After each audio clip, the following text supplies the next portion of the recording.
So today millions of Indians have chosen to become digital content creators. They function as educators, reviewers, satirists, entertainers, musicians and influencers. ये सही मायने में sir Bharat के grass root communicator बन गए हैं और इनका यूट्यूब चैनल हो या इंस्टाग्राम पेज हो, ये इनके लिए सोर्स ऑफ एंटरटेनमेंट नहीं बल्कि इनकी सोर्स ऑफ इनकम है, इनका एसेट है. It is the fruit of their hard work. But एक चीज़ से ये सब परेशान हैं और उस मुद्दे को आज मैं सदन में उठाना चाहूँगा. That is the issue of fair use and arbitrary copyright strikes by digital platforms. Sir होता क्या है कि अगर एक कंटेंट क्रिएटर कुछ सेकंड, चंद सेकंड, 2-3 सेकंड के लिए कॉपीराइटेड कंटेंट को रीपर्पस करके कमेंट्री, क्रिटिसिज्म, पैरोडी, एजुकेशनल या न्यूज रिपोर्टिंग पर्पसेस के लिए यूज करता है, चाहे वो क्रेडिट देता हो, उसको इंसिडेंटली यूज करता हो, कॉपीराइट स्ट्राइक मारकर उसके जो उसकी यूट्यूब चैनल है, प्रॉपर्टी है या इंस्टाग्राम पेज है, उसे वाइप आउट कर दिया जाता है और उसकी सालों की मेहनत चंद मिनटों में समाप्त हो जाती है. Sir, livelihoods must be decided by law and not by arbitrary algorithms.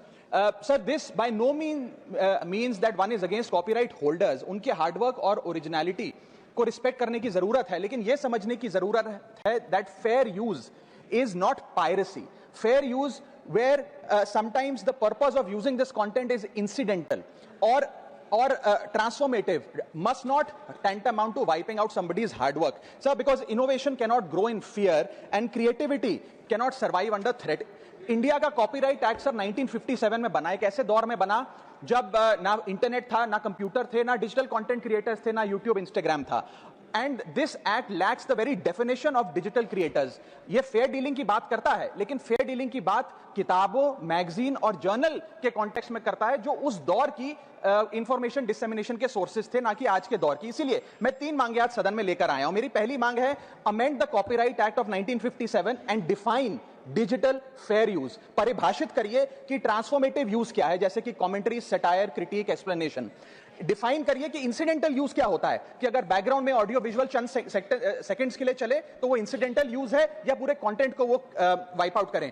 Proportionate use, educational use, public interest use and non commercial use की परिभाषा देने की आज आवश्यकता है. दूसरी मेरी मांग है sir, bring in the proportionality doctrine in copyright enforcement. कि बैकग्राउंड में मान लीजिए कुछ सेकंड के लिए कोई वीडियो और साउंड चला, उसका यह मतलब नहीं होना चाहिए कि कंटेंट क्रिएटर की सालों की मेहनत कुछ चंद सेकंड्स में समाप्त हो जाए. My third demand sir is that mandatory due process before take down. किसी का भी तिरुची शिवाजी